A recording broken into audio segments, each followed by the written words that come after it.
In this movie, I'll show you how to downsample an image, that is, reduce the number of pixels inside the image file for print. And at first, this may seem like a daft idea. If upsampling an image is technically a destructive modification, then downsampling must be doubly so. But the truth of the matter is, while you rarely upsample an image inside Photoshop, you frequently downsample it. Consider this, if you will. Imagine that I'm working with a designer, and she wants to include this image inside of an InDesign document at 12.8 inches wide, which is going to be quite big, incidentally, but not nearly as big as the image file that we have right now. And so if I hand her off this image that's 186 megabytes, she's really going to have a hard time uploading it, and then it's going to take forever to print and so forth. What I need to do is streamline this file to get it down to the right size. Now, I want to do so without harming the original, so I'll start things off by going up to the image menu and choosing the duplicate command. And then I'll just go ahead and call this guy my downsampled file, let's say, and then I'll click OK. All right, now what you want to do is go up to the image menu and choose the image size command. And I'll go ahead and dial in a width value of 12.8 inches like so.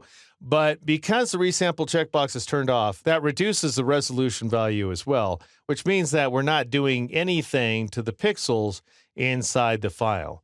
If I want to reduce the number of pixels, then I need to turn on the resample checkbox right here.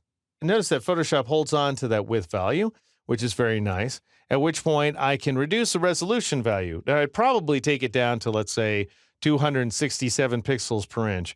But I'm not really sure what kind of resolution she needs, so we might as well use that highest of the standard resolution values, which is 360 pixels per inch.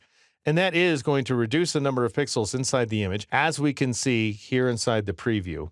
It also reduces the dimensions, so we're going from a width value of 9,720 pixels down to just 4,608 pixels.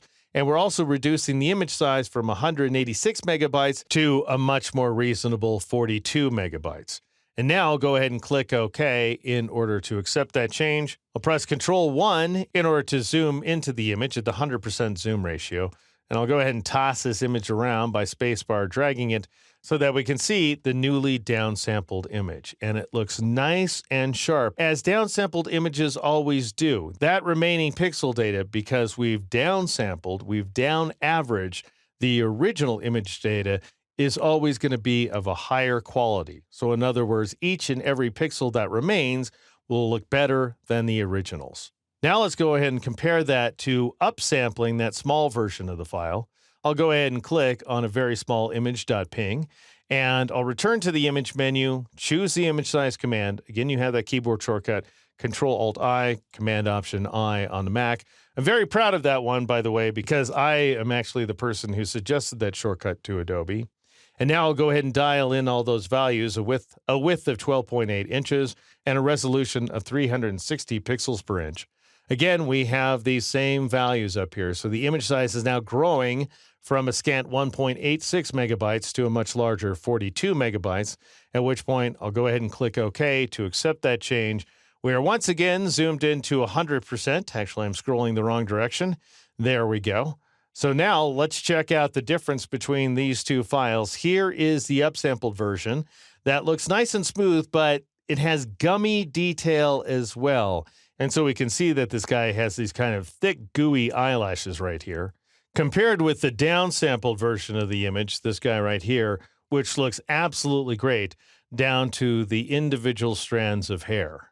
And now at this point, you would go ahead and save this image to disk by going up to the File menu and choosing the Save command. And that is a very common method for downsampling an image for print here inside Photoshop.